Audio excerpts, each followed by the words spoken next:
अस्सलाम वालेकुम and good evening. मैं हूं मेहर बुखारी। सुप्रीम कोर्ट के 8 रुकनी बेंच का हुक्मनामा आइन से मुतसादिम, कसरत राय से करारदाद मंजूर। आला अदालत का अपनी हदूद से तजावुज, करारदाद मंजूर। अदलिया के फैसले के बरअक्स पूरे मुल्क में एक ही रोज इलेक्शन, करारदाद मंजूर। आला अदालत की सियासी मामलात में मुदाखलत सियासी अदम इस्तेकाम का सबब, करारदाद मंजूर। और आज एक बार फिर कौमी असेंबली में इलेक्शन कमीशन को 21 अरब रुपए फराहम करने का मुतालबा कसरत राय से मुस्तरद।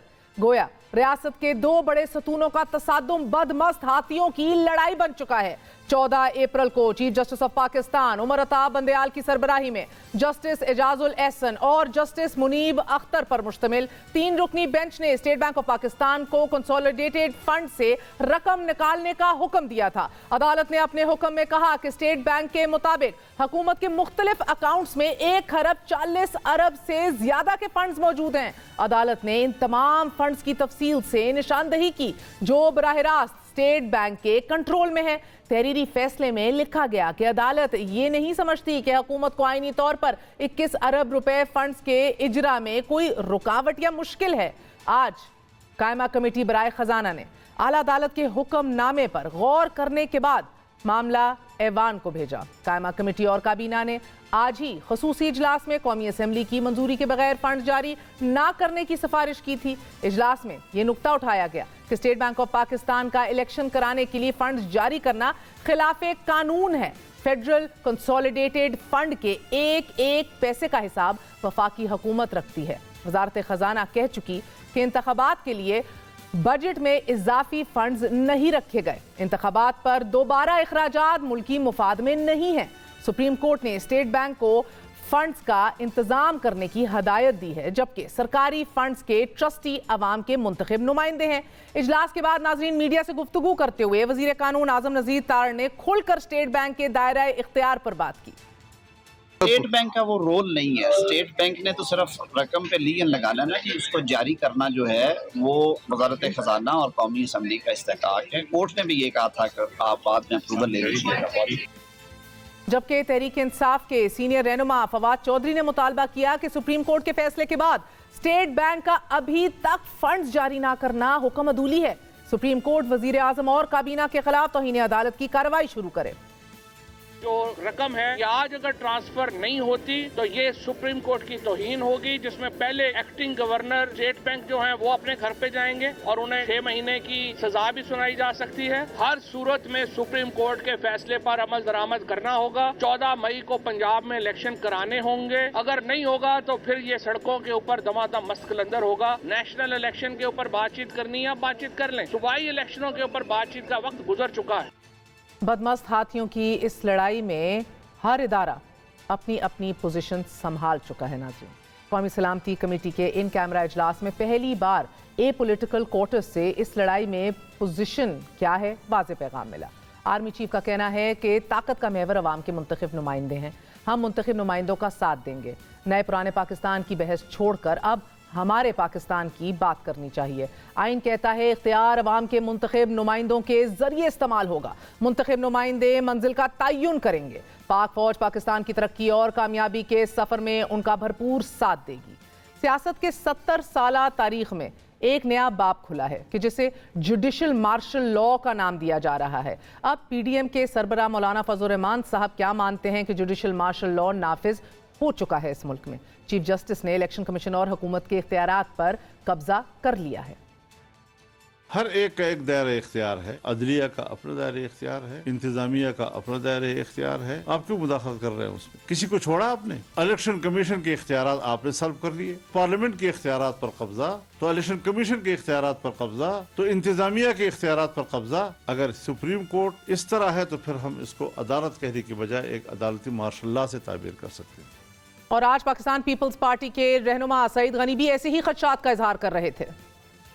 यहाँ पर फौजी डिक्टेटर्स आते थे, फौज मार्शल लगा। यहाँ इस वक्त जो है वो जुडिशल मार्शल है और फौजी डिक्टेटर्स नहीं है, जुडिशल डिक्टेटर्स जो है वो बैठे। एक तफरीक है। एक जजेस वो है जो आइन की बालादस्ती की बात करते हैं, जो किसी के फेवरेट नहीं है। अच्छे जजेस हैं जिनकी इंटीग्रिटी पे कोई सवाल नहीं उठा सकता। दूसरी तरफ कुछ जजेस हैं किसी भी सूरत में वो चाहते हैं कि जो ख्वाहिशात पीटीआई की इमरान खान की है वो पूरी करें। आज पार्लियामेंट के कानून पर अदालती हुक्म इम्तना के खिलाफ पाकिस्तान बार काउंसिल ने मुल्क भर में यौम सियाह मनाने का ऐलान किया है। पाकिस्तान बार के वाइस चेयरमैन हारून रशीद का यह कहना है कि पार्लियामेंट के कानून के तहफ़्फ़ुज़ के लिए हर हद तक जाएंगे। अब सुप्रीम कोर्ट ने 2 जजेस के सर्विस मामले में आज खुद नोटिस लिया। ये official stance Pakistan bar council ने अपनाया। चीफ जस्टिस ने 90 दिन में इंतखाबात का हुक्म दिया। असल खुद नोटिस गैर जरूरी तौर पर असेंबलियां तहलील करने पर होना चाहिए था। पार्लियामेंट के कानून के खिलाफ अदालती हुक्म इम्तना पर कल यौम सियाह मनाया जाएगा। ये लड़ाई शिद्दत इख्तियार कर चुकी है। अब इस लड़ाई की कीमत हर इदारे को चुकाना पड़ेगी। किस हद तक जाना पड़ेगा, आज इसी का अहवाल जानने की कोशिश करेंगे। हमारे साथ सीनियर कानूनदान सलमान अकरम राजा साहब मौजूद हैं। सलमान साहब, बहुत बहुत शुक्रिया साथ देने का। चीफ जस्टिस ने इलेक्शन कमीशन और हुकूमत के इख्तियारात पर कब्जा कर लिया है। ये रोज़ हम सुन रहे हैं पीडीएम की हर जमात से। 21 अरब रुपए जारी करने के अदालती हुक्म को आज पार्लियामान की ताकत से हवा में उड़ा दिया गया है। पार्लियामान और अदलिया किस तसादुम की तरफ बढ़ चुकी है, ये तो सबके ऊपर आया है सर, मगर अदालत इस हुक्म अदूली को किस तरह से देखेगी आपके नज़दीक? देखिए, अदालत इस हुक्म अदूली को गैर कानूनी करार देगी, क्योंकि ये गैर कानूनी है। ये तो नहीं हो सकता कि पार्लियामान कहे कि वो रकम जो इलेक्शन कराने के लिए चाहिए इलेक्शन कमीशन को, जिसका तखमीना इलेक्शन कमीशन ने खुद लगाया है, वो रकम हम नहीं देते। कल को अगर पार्लियामान कह दे कि हम अक्टूबर के इलेक्शन के लिए भी रकम नहीं देते, हम अदालतों को चलाने के लिए भी रकम नहीं देते, हम काउंसिल ऑफ कॉमन इंटरेस्ट के लिए भी रकम नहीं देते, तो पूरा आइन आपका तहलील हो जाएगा। लेकिन आइन को चलाने के लिए जिन रुकूम की जरूरत है वो फर्ज है हर एक का देना, जिसके हाथ में भी वो रुकूम हैं। और पार्लियामान के पास ऐसा कोई इख्तियार नहीं है कि वो एक आइनी अमल को रोकने के लिए पैसे देने से इनकार कर दे या मजाज इदारे को कहे कि आपने पैसे नहीं देने, हम आपको ये हुक्म देती हैं। ऐसा हुक्म बिल्कुल कतन। सलमान साहब, अब आप देख रहे हैं कि बहस दायरा इख्तियार के ऊपर छिड़ चुकी है। आज आजम नज़ीर तार साहब भी स्टेट बैंक ऑफ पाकिस्तान का दायरा इख्तियार बता रहे थे अपनी प्रेस टॉक के अंदर। स्टेट बैंक को इख्तियार है आपके नज़दीक ये फंड्स रिलीज करने का और फिल फॉर कर देने चाहिए? बिल्कुल है। देखिए, जब अदालत हुक्म देती है तो बाकी तमाम चीजें जो हैं वो खत्म हो जाती हैं। आम हालात में ये होना चाहिए था कि हुकूमत जो है स्टेट बैंक को कहती कि आप ये फंड्स रिलीज कर कीजिए, क्योंकि ये एक आईनी तकाजा है कि इलेक्शन हो, और इलेक्शन के लिए चूंकि 21 अरब रुपए चाहिए, इसलिए आप जरूर ये फंड्स रिलीज कीजिए। लेकिन जब हुकूमत कानून की खिलाफ वर्जी करती है और मामला अदालत के सामने आता है, तो ये तो हर रोज हम। अच्छा, अब the interesting part is Salman साहब, देखिए बहस यही है ना मुल्क में, एग्जैक्टली यही तो डिबेट है कि सुप्रीम कोर्ट के इखलाकी इख्तियार और कानूनी हैसियत पर डिबेट है, अदालत के दायरा इख्तियार पर डिबेट है, दूसरी तरफ कानून साजी करने के पार्लियामेंट के इख्तियार पर डिबेट है। करता हूँ जी, देखिए हम हर रोज अदालत से हुक्म लेते हैं कि फलां इदारा जो है वो उसने पैसे अदा करने थे, टैक्स का रिफंड था मेरा, वो नहीं अदा कर रहा, तो अदालत हुक्म जारी करती है। अदालत उनसे इल्तजा नहीं करती कि भाई आप ये ऑर्डर जारी कर दीजिए, इनके पैसे इनको लौटा दीजिए। अदालत हुक्म देती है कि ये पैसे इनके हवाले करो। लिहाजा जब कानूनी जो राह है उस राह से कोई अमल ना चल रहा हो, तो फिर अदालत हुक्म देती है और उस मसले को हतमी अंजाम तक पहुंचाती है जो कानून की मंशा है। अब यहाँ आइन की मंशा ये है कि इलेक्शन कमीशन को पैसे मिले और इलेक्शन कमीशन इलेक्शन का इनेकाद करे। उसके रास्ते में अगर कोई भी कायदा लेके आया जाता है, कोई भी पार्लियामान की रेजोल्यूशन या उनकी नफी जो इस अमल की वो सामने आती है, तो वो गैर आइनी है, गैर कानूनी है, और अदालत का फर्ज है कि वो उसको गैर आइनी और गैर कानूनी करार दे और हुक्म दे के पैसे जो इलेक्शन कमीशन को चाहिए वो उनको फिलफौर दे दिए जाएं। अब यहाँ पे कोई बहाना स्टेट बैंक नहीं कर सकता कि हम फाइनेंस डिवीजन से चूंकि मरासला नहीं आया इसलिए हम नहीं कर सकते। वो मरासला नहीं आया तभी तो सुप्रीम कोर्ट इस मामले में दाखिल हुआ है और कह रहा है कि जो आइन की मंशा है उस मुताबिक आप पैसे दीजिए, और जो गैर कानूनी तौर पे फाइनेंस डिवीजन या पार्लियामेंट आपको रोक रही है उसको नजरअंदाज कीजिए। और सुप्रीम कोर्ट का हुक्म हर चीज पर फौकियत रखता है, ये आइन का आर्टिकल 190 कहता है।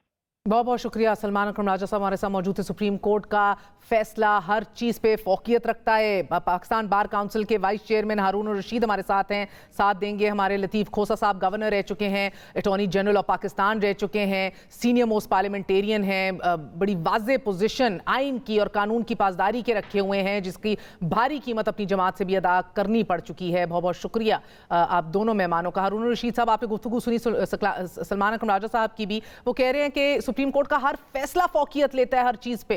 सर, आप लोग कल मुल्कगीर एहतजाज कर रहे हैं, यौम स्याह मनाने जा रहे हैं, गिला किस बात का है सर आपको अभी?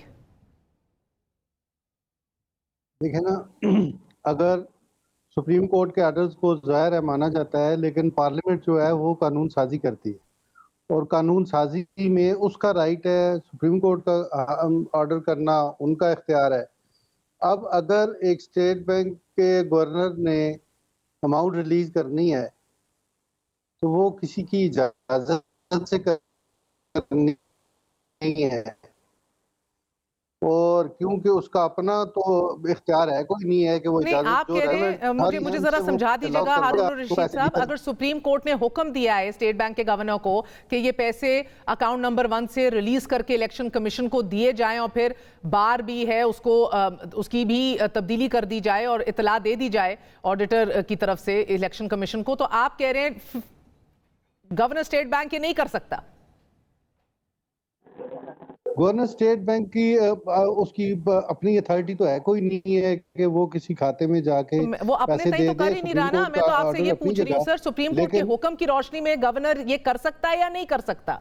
सिंपल देखें ना, मैं तो पहले भी मिसाल दे चुका हूँ कि अगर एक बैंक मैनेजर है, उसे मैं कहूँ कि आपके अकाउंट से मुझे पैसे भेज दे और आपसे वो पूछे ही ना, तो फिर ये मुमकिन है?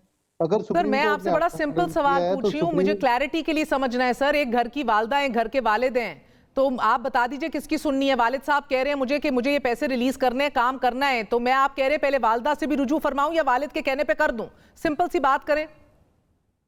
ये मेरे ख्याल में इसमें वालिद वालदा वाला चक्कर कोई नहीं है, इसमें अदारों का चक्कर है, और अदारों ने किसी ने अलाउ करना है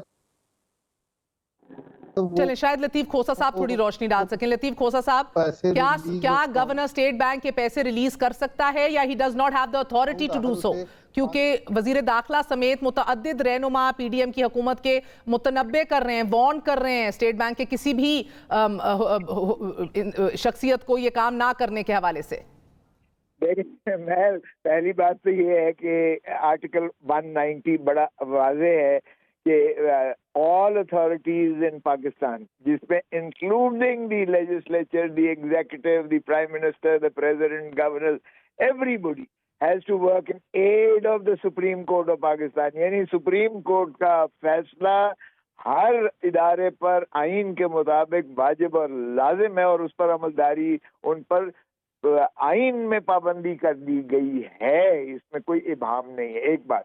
दूसरी बात है, मुझे बताएं, ये 100 बंदे बैठकर जो बार काउंसिल का आप करारदाद की बात करते हैं, जिनका वाइस चेयरमैन साहब अपनी उनकी जबान लड़खड़ा रही थी, वो जवाब नहीं दे पा रहे थे, मुझे बताएं कि वो लाखों वकील जो हैं, लाखों वकील, सुप्रीम कोर्ट बार एसोसिएशन जिसकी अददी, जिनके पास मैन पावर है, high court bar association Lahore जिसका 30,000 मेंबर है, वो हमारे सारे कन्वेंशन में मौजूद थे, राउंड टेबल कॉन्फ्रेंस में मौजूद थे, पाकिस्तान से सारे सीनियर वकील जिनकी 50-50 साल तक जो है, जिनकी स्टैंडिंग है, स्टेचर है, जिनका प्रोफेशन में जो कानून की बारिक आ चुके हैं, उन्होंने सारों ने ये कहा है कि वाजिब और लाजिम है और किया जाए। सुप्रीम कोर्ट की चीफ जस्टिस के पीछे हम खड़े हैं, अदलिया की तस्दीक नहीं होने देंगे, कानून की बालादस्ती से नहीं नीचे आए।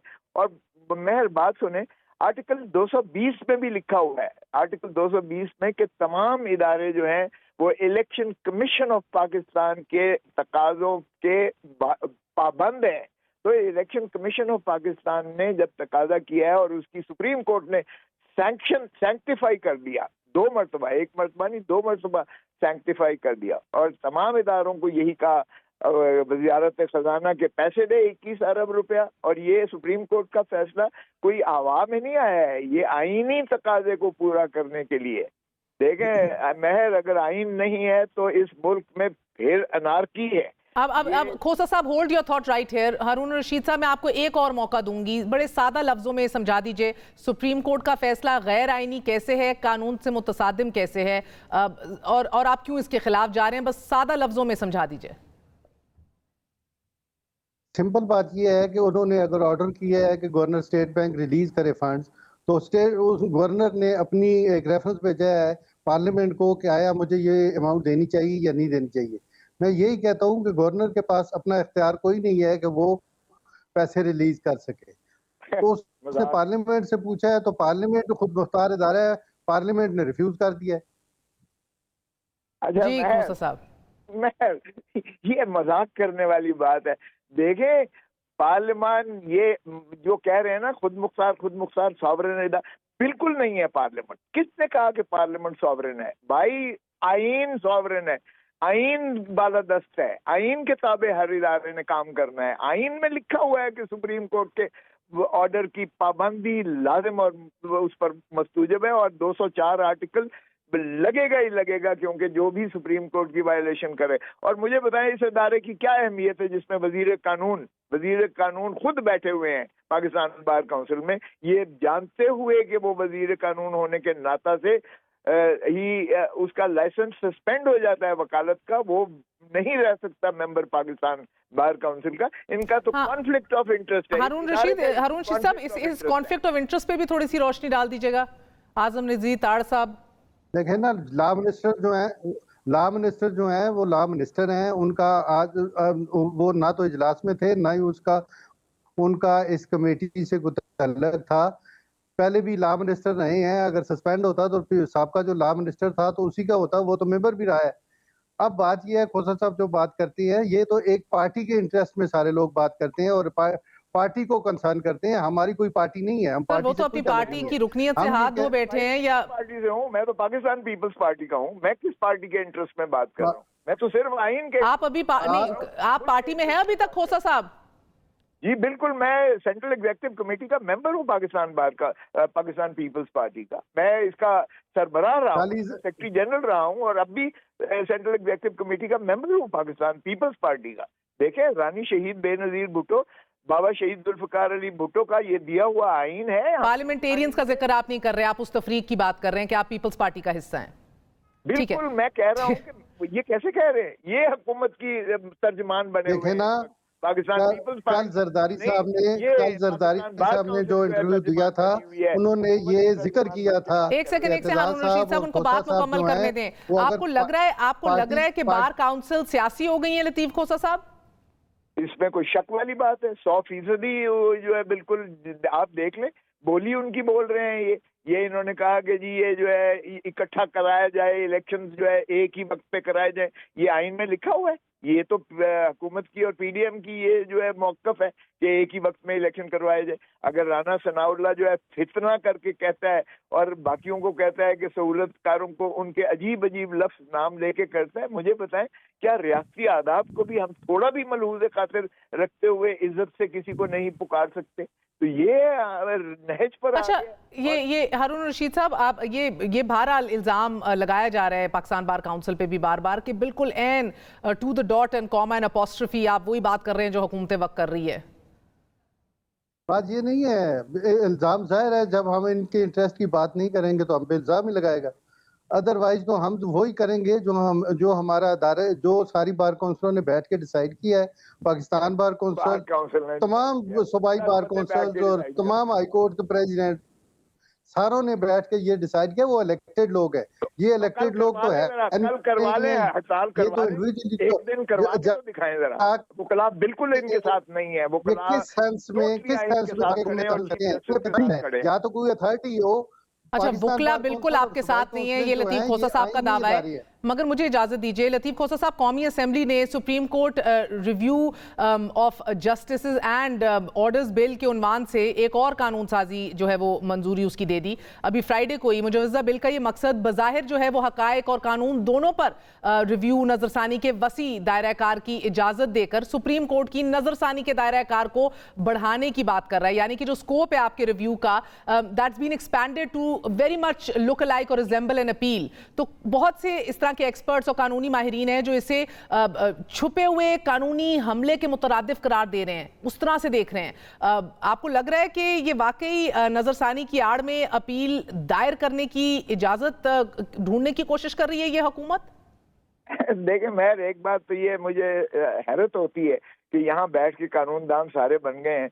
जरा आइन देखें तो सही, क्या लेजिस्लेचर को ये अख्तियार है कि वो सुप्रीम कोर्ट के प्रैक्टिस एंड प्रोसीजर के कानून बना सके, जबकि आर्टिकल 70 सब आर्टिकल 4 में जो 18वीं तरमीम के बाद जो कंकरेंट लिस्ट खत्म की गई और लेजिस्लेटिव पावर जो मुकन्नना की बनाई गई उसमें एक्सक्लूड किया गया।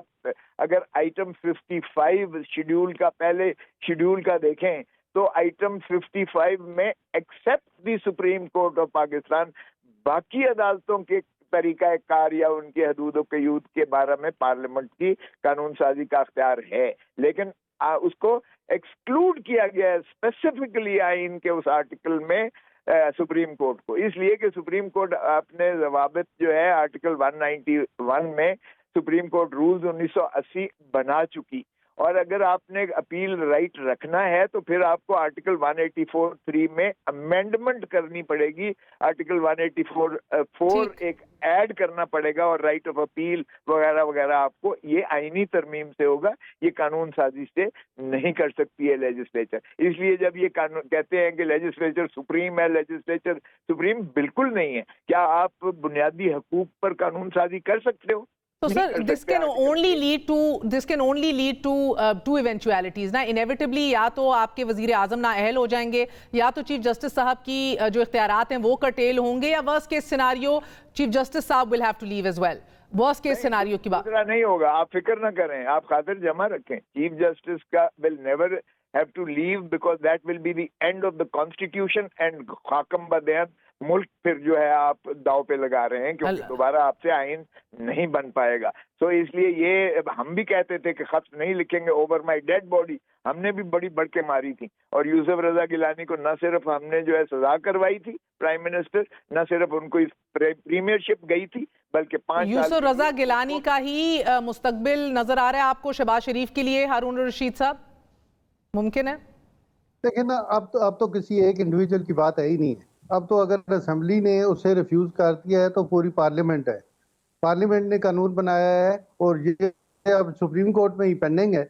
अब देखें क्या होता है, लेकिन ये जो कानून साजी हुई है ये तो पार्लियामेंट ने की है, ये इंडिविजुअल प्राइम मिनिस्टर ने नहीं। बहुत शुक्रिया हारून रशीद साहब, और हमारे साथ मौजूद थे सरदार लतीफ़ खोसा साहब, दोनों का बहुत बहुत शुक्रिया। वक्फे के बाद बात करेंगे। एस्टैब्लिशमेंट बज़ाहिर एग्जीक्यूटिव और पार्लियामान का साथ दे रही है, ऐसी सूरत में एक मुनकसम सुप्रीम कोर्ट ये जंग कैसे जीत सकती है? ना तो तलवार, ना ही टैंक की ताकत है, ना ही पैसे हैं, और अब वो इखलाकी अथॉरिटी कि जो कि हमेशा अनक्वेश्चनेबल थी, वो साख कि जिसके ऊपर सवाल नहीं उठता था, अगर वो भी खो दे तो ये जंग कैसे लड़ी जाएगी? एक वक्फे के बाद।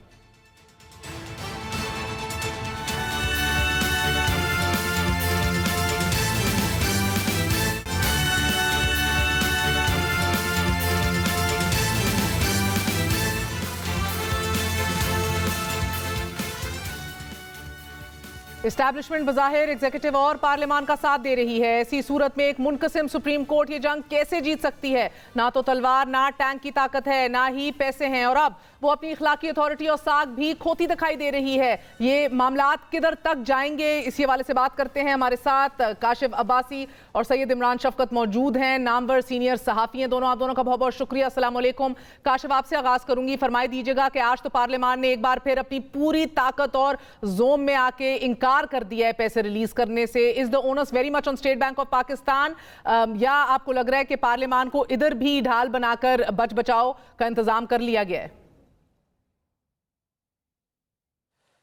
नहीं, अगर उन्होंने ये सब कुछ किया तो जाहिर है उनको ये कानूनी और आईनी रास्ता तो पता होगा कि वो क्या कर रहे हैं।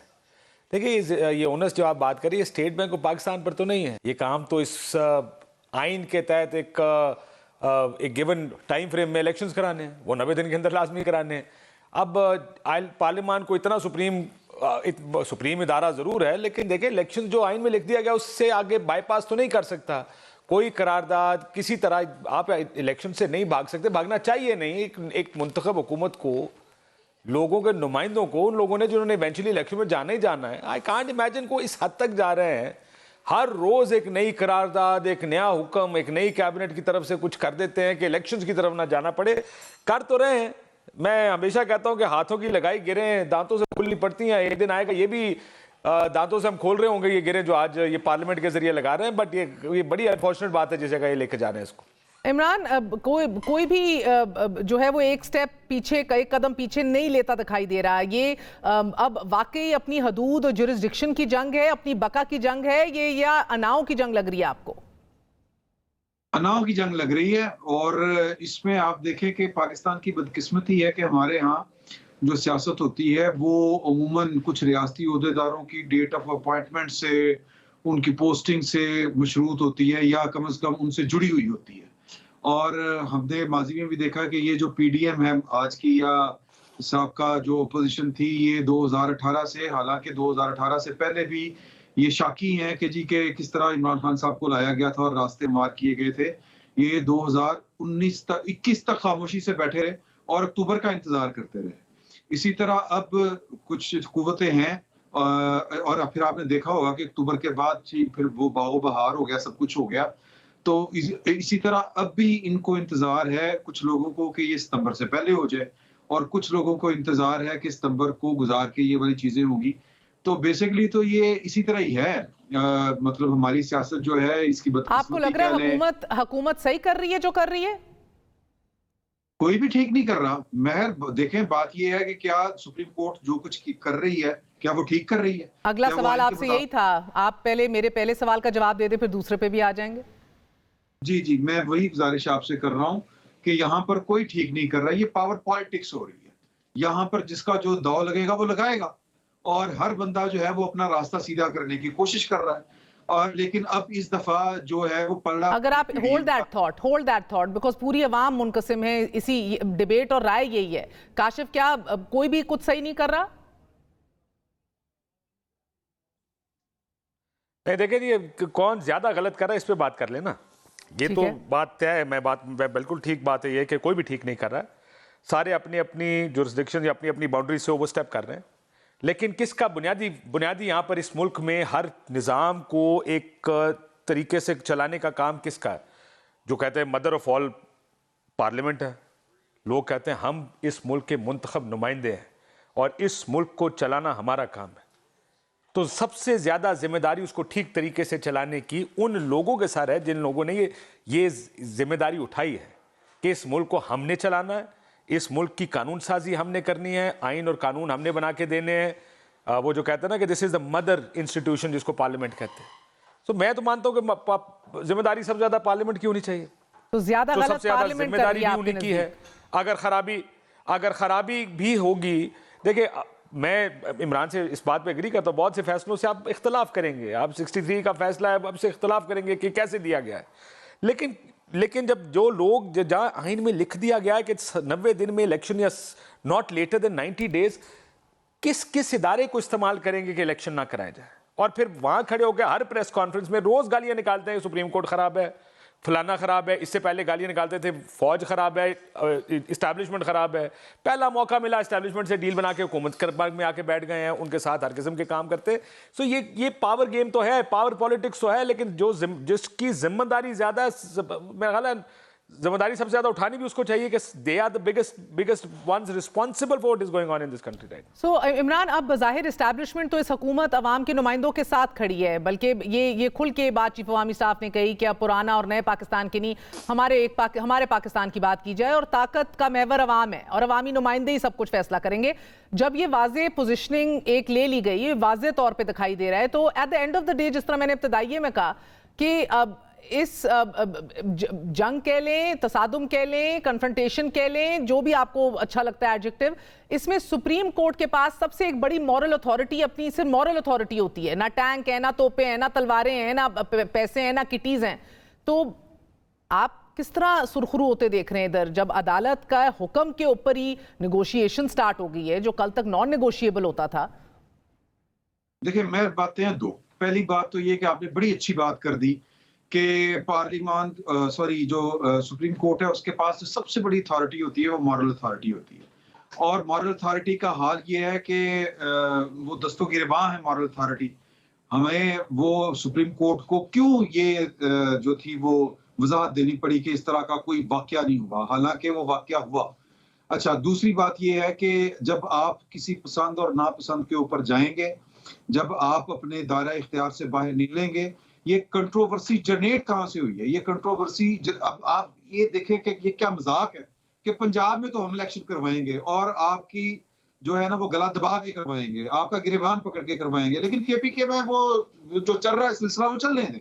तो मसला ये है कि जब आप सियासत करेंगे सियासतदान के साथ तो सियासतदान आपको घुमा के मारेगा। दूसरी बात ये कि वो जो आप बात कर रही हैं कि फौज जो है वो इस वक्त, मुझे लगता है वो अंग्रेजी का जो मुहावरा, आपकी अंग्रेजी बहुत अच्छी है, मैंने ध्यान दी नहीं, कि ब्लेसिंग डिस्गाइज, तो मुझे लगता है कि ये पाकिस्तान की पार्लियामान की जो बालादस्ती तस्लीम हो रही है ये एक हादसे की वजह से हो रही है, बाय डिफॉल्ट हो रही है। अगर कोई कह रहा है पार्लियामान में आके कि जी पाकिस्तान की पार्लियामान सुप्रीम है, तो वो अपने तजर्बों से गुजर के, अपने तजर्बात से गुजर के। अच्छा, ये बड़ी दिलचस्प बात की इमरान ने। काशिफ, 2010 में जब Iftikhar Chaudhry led supreme court थी, तब 18वीं आईनी तरमीम आ रही थी और तब आपको याद होगा बड़ा सख्त स्टैंड ले लिया था इफ्तिखार चौधरी साहब ने कि जजेस की अपॉइंटमेंट के हवाले से एक बड़ा कलीदी किरदार है सुप्रीम कोर्ट का, चीफ जस्टिस का, जिसको ओवरलुक और नजरअंदाज नहीं किया जा सकता। रिव्यू करें इस प्रोसेस को, तरमीम इसके अंदर सही करके लेकर आए। And parliament at that time did come under pressure, कह लीजिए, सकम कह लीजिए, अगेन मान गए थे, पीछे हट गए थे 2 कदम। आज की पार्लियामेंट पीछे हटती दिखाई नहीं दे रही, which in a democrats world should be amazing. I mean we all aspire for that. मगर क्यों हम आज बैठ के कह रहे हैं कि जनाब ये क्या कर रहे हैं आप, क्यों? नहीं यार, इट्स नॉट दैट सिंपल। देखें, एक तो पार्लियामेंट को पीछे हटना चाहिए जहां पे पार्लियामेंट गलत हो, लेकिन यहाँ पे 2 चीजें फर्क है। एक तो ये कि उस वक्त की इफ्तिखार चौधरी साहब की सुप्रीम कोर्ट डिवाइडेड नहीं थी। तो जब सुप्रीम कोर्ट से पैगाम आया था तो उस वक्त पार्लियामेंट को ये पैगाम ये पता था कि वहां की सुप्रीम कोर्ट एक है। आज ये सुप्रीम कोर्ट डिवाइडेड है। जब जजेस आके पार्लियामेंट हाउस में बैठेंगे, ठीक या गलत इसके ऊपर आप बहस कर लें, वो भी एक बहस है, लेकिन जब आप यहाँ पे आके बैठेंगे और वो जजेस आके बैठेंगे जिनके बारे में सबको पता है कि उनकी और दूसरे ग्रुप की नहीं बन रही, तो वो चीज पार्लियामेंट को स्ट्रांग करती है कि पार्लियामेंट को लगता है कि मेजर चंक है एक सुप्रीम कोर्ट का जो हमारे साथ है, या एक इंप्रेशन होगा या उनको एक सोच आई होगी उस चीज के बाद, जो पहली चीज है। दूसरा, देखिए पार्लियामेंट जब पीछे हटती है, किन केसेस में हटना चाहिए, किन में नहीं हटना चाहिए। उस वक्त पार्लियामेंट को पीछे नहीं हटना चाहिए था, क्योंकि पार्लियामेंट एक ऐसा कानून बनाने जा रही थी जो कि शायद बहुत से लोगों की नजर में एक ठीक कानून था। आज भी पार्लियामेंट को कानून बनाने की हद तक अपनी जगह खड़े रहना चाहिए, जहां उन्होंने कहा कि अगर 3 जजेस मिलकर बेंच बनाए, 3 जजेस बैठकर यह फैसला कर लें कि आपने सो मोटो लेना या नहीं। लेकिन अगर पार्लियामेंट रास्ता वो चोर दरवाजे निकाले, चोर रास्ते निकाले इलेक्शन मुलतवी करने के, कैबिनेट फैसले करे, पार्लियामेंट आके रोज करारदादे मंजूर करे कि इलेक्शन ना कराने का आज नया तरीका कौन सा निकाला जाएगा, यह ठीक नहीं है। यहां पे पार्लियामेंट को पीछे हटना चाहिए। कानून साजी क्या तक आप खड़े नहीं, ये आपका इख्तियार भी, और ये भी देखना होता है जब आप सुप्रीम कोर्ट के बारे में कानून साजी करते हैं कि आप कहीं उनकी डोमेन में तो नहीं जा रहे, आप उनकी डोमेन को जान के सियासी वजूहात की वजह से क्या उसको कटेल तो करने नहीं जा रहे हैं, which is not the case. So इसलिए पार्लियामेंट ने जो कानून साजी की है, वो जब बहुत से लोग ये कहते हैं कि अगर आम हालात में होती तो उसकी बड़ी वाह और बल्ले बल्ले होती, कहती वेल डन, ये अच्छा, ये बड़े अरसे पहले हो जाना चाहिए था। मगर येट यू सी कि जुडिशियल मार्शल लॉ की आवाज़ें दूसरे रास्ते निकाल रहे हैं, और आप जिस तरह कह रहे हैं चोर दरवाजों से इमरान, हाँ जी, ये चोर दरवाजों से रोकने की इलेक्शन को जो कोशिश है ना, पार्लियामान को भी सोचना चाहिए कि अच्छा, क्या कल कोई और आएगा, पार्लियामेंट इतनी सुप्रीम नहीं है। असल डिबेट होनी क्या चाहिए, जिस तरह इमरान शफकत कहते हैं ना कि आई ऑन द बॉल, फोकस। हम लोग डिस्ट्रैक्शंस में चले जाते हैं कि 184 के तहत क्या इख्तियारात होने चाहिए, बेंच फॉर्मेशन के ऊपर क्या इख्तियारात होने चाहिए, प्रोसेस क्या होना चाहिए चीज़ों का, किसकी क्या जुरिस्डिक्शन है। Eye on the ball for a minute sir. Imran, idea is elections, तो जिस चोर दरवाजों का जिक्र काशिफ कर रहे हैं, क्या ये आपके नजदीक ये बात वजन रखती है या अभी ये जी? चोर दरवाजा से पहले किसने इस्तेमाल किया, सवाल तो ये है। 63 की जो थी उसमें जो आइन रीराइट कर दिया, मतलब आपकी चॉइसेस हो, ठीक। और फिर ये बाजवा साहब ने कहा था और खुल के कहा, उसकी कोई तरदीद करे या उनके ऊपर कोई केस कर दे, कोई कंटेम्प्ट का नोटिस जारी कर दे उनको। उन्होंने कहा ये अपनी बेगमात के दबाव में ये फैसले कर रहे हैं, ये सारा कुछ, तो उनको जाके पकड़ ले। तो मसला ये है कि जब आप एक स्कीम के तहत चल रहे हो और स्कीम के तहत आप एक पार्टी को सपोर्ट कर रहे हो, तो पार्लियामेंट सर यतीमों का वो घर नहीं है, वो यतीम खाना नहीं है। माफ कीजिएगा, पार्लियामेंट जो है उसके मुतसब हम है, पाकिस्तान के अवाम है। अगर वो बुरा करेगी तो इमरान खान साहब का वोटर बदला ले लेगा आके उनसे, लेकिन जजों को हम पार्लियामेंट का मुतसब नहीं बनने देंगे, ये नहीं बनना चाहिए। असली बात तो ये है, हम पाकिस्तान में पहिया इजाद कर रहे हैं, पूरी दुनिया तय कर चुकी है कि पार्लियामान सुप्रीम है। पार्लियामान तो जजों की अपॉइंटमेंट्स करती है। पार्लियामान जो है जजों को वो क्या उसको कहते हैं कि अगर निकालना हो किसी से, निकालना हो अदलिया से, तो ट्रायल पार्लियामान करती है। तो ये अपॉइंटिंग अथॉरिटी भी पार्लियामान है, उनको फायर और हायर करने वाली भी पार्लियामान है। दुनिया भर में ये मसले तो अब inevitably Imran Shafqat, I am coming to you Kashif, मगर इमरान शफकत इनएविटेबली एक सेकंड का इनएविटेबली ये मामला आपको कहां जाते दिखाई दे रहा है? एक और वजीर आजम जो है वो नाअहल हो सकता है मुमकिना तौर पे, या चीफ जस्टिस के इख्तियारात क्लिप होंगे, या आपको लग रहा है कि इतना प्रेशर आएगा? I mean it's only 6 months but people are saying कि he might have to resign, या प्रेशर इतना आ जाएगा। किधर, कौन सी सूरत में आपको लग रहा है कि ये ऊंट करवट लेगा?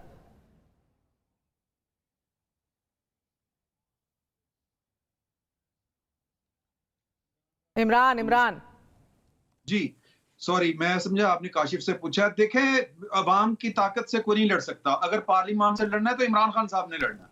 अगर पार्लियामान को कोई जवाब देना है तो वो इमरान खान साहब देंगे, अवाम के जरिए देंगे। नहीं, मैं कोई और सवाल कर रही थी, बट काशिफ आप जवाब दे दें इमरान के सवाल का, फिर मैं आती हूँ इवेंचुअलिटीज और इनएविटेबली ये कहाँ जाएगा मामला। लड़ सकता है तो ये उसकी भूल है। पार्लियामेंट के पास जजों को निकालने का इख्तियार नहीं है। ये गलत होना चाहिए, ये होना चाहिए काउंसिल इसीलिए सर होना चाहिए। मैं ये नहीं कह रहा कि फिर एक काम करें ना, ये पता नहीं आप अजीब बात कर रहे हैं। देखिए, किसी वजह से सुप्रीम जुडिशल काउंसिल बनाई गई है ताकि पार्लियामेंट इतनी ज्यादा इंक्रोच ना कर जाए किसी और इदारे पर। एक ट्राइकोटमी ऑफ पावर किसी वजह से कॉन्सेप्ट है पूरी दुनिया में, को हम अकेले हमने वो आप कह रहे हो ना, री इन्वेंटिंग द व्हील को हम री इन्वेंट नहीं कर रहे व्हील को। पूरी दुनिया में जुडिशरी की अपनी स्पेस है, पार्लियामान अपनी स्पेस में काम करता है। आप ये कहते हैं कि ये पार्लियामेंट के पास इख्तियार होना चाहिए कि कोई जज उनकी मर्जी के अलावा काम करे, उसको उठा के घर भेज दें। एक अगर जी अपॉइंटमेंट की बात तो मैंने कर दी कि उस वक्त खड़े होना चाहिए था। वो अपॉइंटमेंट की वजह से 19वीं तरमीम आई थी ना, वो तो जजेस की अपॉइंटमेंट की वजह से एक तरमीम इफ्तिखार चौधरी साहब ने करवाई थी, वो एक अलग बहस है। ये बिल्कुल, ये आर्गूमेंट पूरी दुनिया में कहीं नहीं है। ये मैं पहली दफा ये आर्गूमेंट सुन रहा हूँ कि एक पॉलिटिशियन के हाथ में ये इख्तियार दे दें कि वो जिस जज को जब चाहे वो निकाल दे, या एक पार्लियामान की कमेटी निकाल दे किसी को। इस तरह नहीं होता दुनिया में। बात आप बोल रहे हैं या मुझे बोलने दें, आप जी। इमरान शफकत फिर कनेक्ट हो गए। जी इमरान, मैं गुजारिश ये कर रहा हूं कि हमें पहले तो तयन कर ले कि हमने पार्लियामान को समझ क्या रखा है। पूरी दुनिया में मुझे बताएं कि जो दुनिया की बड़ी बड़ी पार्लियामेंट्स हैं जिनको 400 साल 300 साल हो गए हैं जमहूरियत चलाते हुए, वहां पर किस तरह होता है। यहाँ पर काजी फायज ईसा के आने के ऊपर इतना तूफान हो गया जिस तरह वो पता नहीं कि इसराइल की पार्लियामेंट में चले गए थे। तो वो उसी दिन फिर लोगों ने तस्वीरें लगा के निकाल के दिखाई कि अमेरिकन कांग्रेस सदर का खिताब था, जज बैठे हुए थे, किसी का कोई ना जमहूरियत को खतरा हुआ ना अदलिया की आजादी को खतरा हुआ। मसला ये है कि हमें आदत नहीं है। मसला ये है कि हमने 75 साल पाकिस्तान में जो अपने मुलाजमों को अपने ऊपर हुकूमतें करते देखा है। मसला ये है कि हमने अपने मुलाजमों को, अपने वज़ीर आज़म को फांसियां लगाते देखा है। मसला ये है कि हमें ये आदत ही नहीं है कि हम भी अपनी इज्जत करवा लें। तो जब तक ये हम अपनी इज्जत नहीं करवाएंगे, ये पार्लियामेंट है क्या? सवाल तो ये है। ये मेरा और आपका मुंतखब करदा अदारा है। अगर ये आज काम गलत करेगा हम इसका एहतसाब कर सकते हैं। अगली दफा पार्लियामेंट में काशिफ जी, इज्जत कराने की बात है आज। देखिए, अगर मुझे इजाजत दें जी, देखिए, एक हर चीज का एक माहौल, एक वक्त होता है। ऐसे माहौल में जब 8 और 7 जजेस आपस में एक दूसरे के खिलाफ फैसले दे रहे हों, एक दूसरे के खिलाफ इजाफी नोट आ रहे हैं, और एक ऐसा माहौल बना हो सुप्रीम कोर्ट का जैसा हम आजकल देख रहे हैं, उस माहौल में अगर ये होगा, मैंने इससे पहले अगर आपको याद हो, जमाली साहब आए थे इसी पार्लियामेंट में, शायद किसी को याद भी नहीं था उस वक्त, हमें भी याद नहीं था कि कोई जज किसी पार्लियामेंट में आया था। वो आते हैं, खिताब किया, चले गए, किसी को पता। ये एक सियासी माहौल है। इस माहौल में जब एक जज साहब आके बैठते हैं, उसका पैगाम क्या जा रहा है? पैगाम जिस तरीके से डेस्क बजाए गए, अगर उधर ही बंदयाल साहब आके बैठते तो यहां नारेबाजी हो रही होती।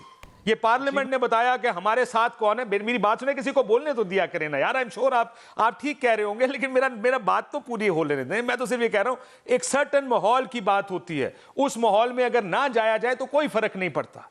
एक सर्टन माहौल की बात है जिसकी मैं बात कर रहा हूं, उसमें नहीं होना। आपने 63A का जिक्र किया, मैं आपके साथ इत्तेफाक करता हूं, गलत इंटरप्रिटेशन थी सुप्रीम कोर्ट की, लेकिन उस वक्त किसी ने उस पर इतना शोर इसलिए नहीं बचाया क्योंकि सबका ख्याल था कि जो लोग डी सीट होके वापस इलेक्शन में जा रहे हैं वो सीटें जीत के वापस आ जाएंगे।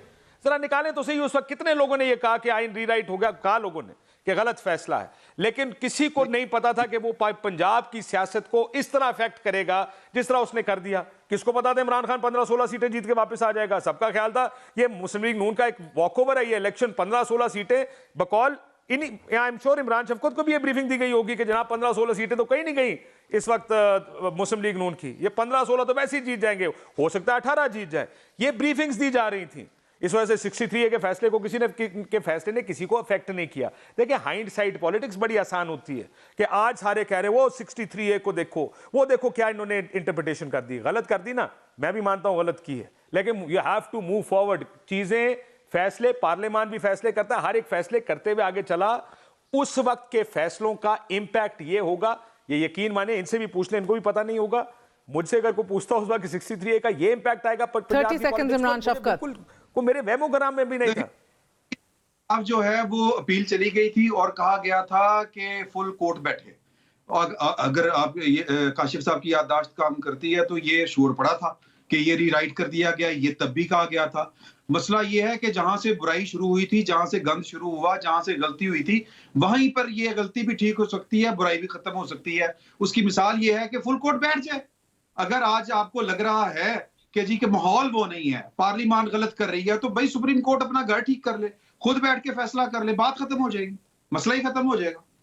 लड़ाई क्या है? शुक्रिया। सैयद इमरान शफकत और काशिफ वासी हमारे साथ मौजूद थे।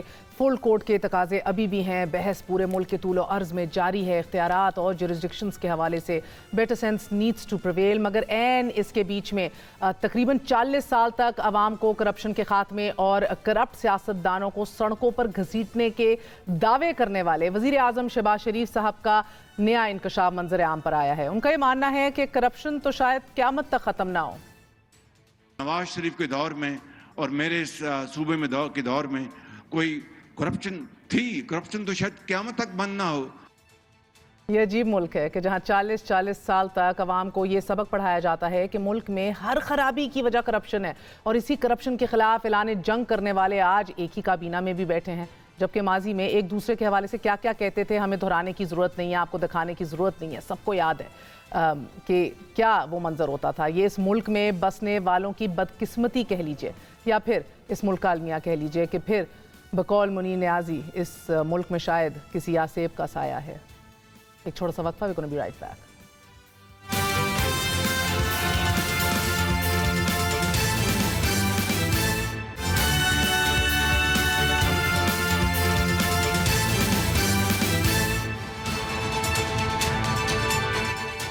गुज़िश्ता 7 माह के दौरान हर हफ्ते हुकूमत की जानिब से IMF प्रोग्राम की तमाम शराइत पूरी करने का दावा किया जाता है, लेकिन साथ ही 24 घंटे नहीं गुजरते कि IMF हुकूमती दावों को वीटो करते हुए डू मोर का मुतालबा कर देता है। गुज़िश्ता हफ्ते पाकिस्तान की तरफ से यह दावा किया गया कि सऊदी अरब की तरफ से $2 अरब, UAE की जानिब से $1 अरब और चीन की तरफ से $2 अरब कर्ज रोल ओवर कर दिया जाएगा, कि जिसके बाद IMF के साथ स्टाफ लेवल मुआहिदा हो जाएगा। लेकिन अभी इस दावे को 36 घंटे भी नहीं गुजरे थे कि IMF ने, पाकिस्तान ने डिमांड कर दिया है दोस्त ममालिक से मजीद यकीन दहानियां हासिल की जाएं ताकि माली जरूरियात पूरी हो सकें। पाकिस्तान मुकम्मल तौर पर इस वक्त IMF के रहमो करम पर है।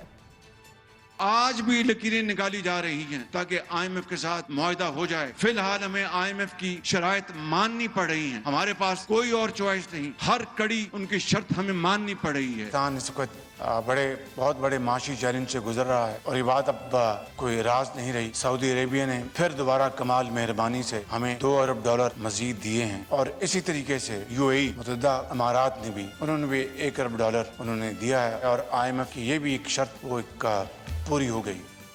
अब हुकूमत और IMF किसी मुआहिदे तक पहुंचते हैं या नहीं, या कब पहुंचते हैं, इस बारे में उस वक्त तक यकीन से नहीं कहा जा सकता जब तक IMF की तरफ से कोई बयानिया सामने नहीं आता। लेकिन आलमी मंडी में तेल की कीमत में कमी का फायदा उठाते हुए हुकूमत ने टैक्सों की मद में कीमतें बढ़ाकर रेवेन्यू पूरा करने के लिए पेट्रोलियम लेवी तारीख की बुलंद तरीन सतह पर पहुंचा दी है।